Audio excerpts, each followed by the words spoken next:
MP DElEd वाले सभी मेरे प्यारे भैया बहनों का प्रोफिशिएंसी इन इंग्लिश 25 नंबर का पेपर होने जा रहा है। और पेपर कब है? कल, यानी कि 13 जून का ये पेपर है। और आप सभी प्यारे भैया बहनों को इस क्वेश्चन पेपर को ध्यान से देखना है, अच्छे से इन प्रश्नों को याद करना है, क्योंकि माय डियर फ्रेंड्स ये 101% आपकी परीक्षा में ये प्रश्न पूछे जाएंगे। इसलिए आपसे मेरा बस इतना कहना है कि जो प्रश्न मेरे द्वारा आज यहाँ पर बताए जाएंगे आप इन्हें अच्छे से पढ़ेंगे और अच्छे से याद करेंगे। जितने भी स्टूडेंट्स हमारे साथ नए जुड़े हैं माय डियर फ्रेंड्स, आप सभी प्यारे भैया बहनों के लिए एक छोटा सा प्रयास और मेहनत मैं लगातार आपके लिए कर रहा हूं प्रत्येक विषय के पेपर के लिए। और आज जो बच्चे हमारे साथ नए जुड़े हुए हैं सभी प्यारे भैया बहन वीडियो को लाइक कर चैनल को सब्सक्राइब जरूर करके रखें और अच्छे से प्रश्नों को पढ़ें, जिससे कि आप परीक्षा में अच्छे नंबर प्राप्त कर सकें। ठीक है, तो बिल्कुल आप निश्चिंत रहिएगा। जब तक आपकी एग्ज़ाम खत्म नहीं हो जाती प्यारे विद्यार्थियों, दिल से आपका साथ दूंगा, ये मेरा आपसे वादा है। आप इस क्वेश्चन पेपर को पूरा पढ़ें, अच्छे से याद करें, क्योंकि ऐसे प्रश्न बता रहा हूँ जो आपको परीक्षा में दिए जाएंगे और आपसे पूछे जाएंगे। क्वेश्चन नंबर आपसे फर्स्ट पूछा जाएगा कि the following questions have 4 alternative answer, choose the correct option, यानी कि आपको करेक्ट ऑप्शन इसमें चुनना रहेगा। सबसे पहले आप यहाँ पर देखिएगा, ये पहला क्वेश्चन आपका रहेगा कि which type of grammar is known as formal grammar. तो इसमें आपको आंसर के रूप में क्या लिखना रहेगा? तो यहाँ पर आप आंसर के रूप में ऑप्शन नंबर फर्स्ट जो दिया गया है टेरिटोरियल ग्रामर, ठीक है, तो यहाँ पर आपको क्या लिखना रहेगा? ऑप्शन नंबर ए ध्यान रखना है। आप इसका स्क्रीनशॉट यहाँ से ले सकते हैं। Synonym of the word pardon is, तो इसका आपको सिनोनेम बताना है। तो सिनोनेम क्या हो जाएगा? फॉरगिव, ओवरलुक और एक्सेस।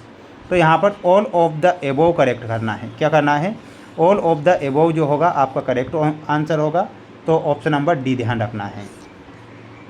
अगला क्वेश्चन आएगा कि a word that is used before a noun pronoun to show some relation is a called as. तो इसमें आपका आंसर क्या होगा? तो यहाँ पर आप ध्यान रखेंगे प्रिपरेशन, ठीक है, प्रिपरेशन आप यहाँ पर करेक्ट करेंगे। तो ऑप्शन नंबर ए ध्यान रखना है। How many vocal sound are there in English. तो वोकल साउंड में आपको 45 बताना है। कितना बताना है? 45 जो होगा आपका करेक्ट आंसर होगा, तो इसमें आप 45 ध्यान रखेंगे। वहीं अगला क्वेश्चन आएगा, ध्यान से देखिएगा, which of the following is receptive skills. तो फिफ्थ में आपका आंसर क्या हो जाएगा? लिजनिंग एंड रीडिंग, ठीक है, तो लिजनिंग एंड रीडिंग आप यहाँ पर करेक्ट करेंगे, स्क्रीनशॉट ले लीजिएगा। इसके बाद ये 2 नंबर में क्वेश्चन आएंगे जिनके आंसर मैं आपको बताऊंगा, ध्यान से इन दोनों के आंसर देखना है। क्वेश्चन आपसे पूछा गया है, दूसरा क्वेश्चन था कि what do you mean by scanning, यानी कि स्कैनिंग क्या होता है। तो स्कैनिंग में आपको क्या लिखना है?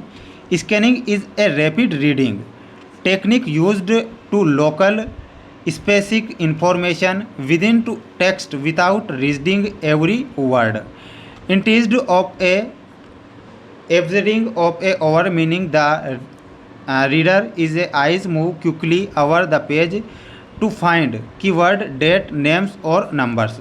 तो इतना आपको यहाँ पर करेक्ट आंसर के रूप में करना है, इसका आप एक स्क्रीनशॉट ले सकते हैं। इसके बाद में एग्जाम्पल में आपको ये तीनों एग्जाम्पल यहाँ पर बताकर आएंगे, स्क्रीनशॉट ले लेना है। तीसरा क्वेश्चन है आपका जिसमें आपसे पूछा गया है, ध्यान से इनके आंसर देखना है। क्वेश्चन आपको दिया गया है कि why brainstorming is a essential to achieves proficiency in writing skills. तो इसमें आपको लिखना है ब्रेनस्टॉर्मिंग में कि brainstorming is a critical pre writing stage that help words that a gap between a blank page and a structured draft is a essential because. तो इतना आपको यहाँ पर स्क्रीनशॉट ले लेना है। और इसके बाद में देखिएगा इनके जो पॉइंट है वो इस प्रकार होंगे: आइडिया जनरेशन और ऑर्गेनाइजेशन, ओवरकमिंग राइट्स ब्लॉक। तो ये तीनों पॉइंट आपको इतना यहाँ पर लिखना है, स्क्रीनशॉट ले सकते हैं। और ये अगला जो पॉइंट है आपका रिफिंग फोकस, तो इन दोनों के भी आप यहाँ से स्क्रीनशॉट लेकर इन्हें याद करेंगे। माय डियर फ्रेंड्स, मेरे द्वारा जो प्रश्न आपको बताए जा रहे हैं, आप अगला क्वेश्चन देखिएगा, आपकी स्क्रीन के सामने है, जो कि आप यहाँ पर देख पा रहे हैं।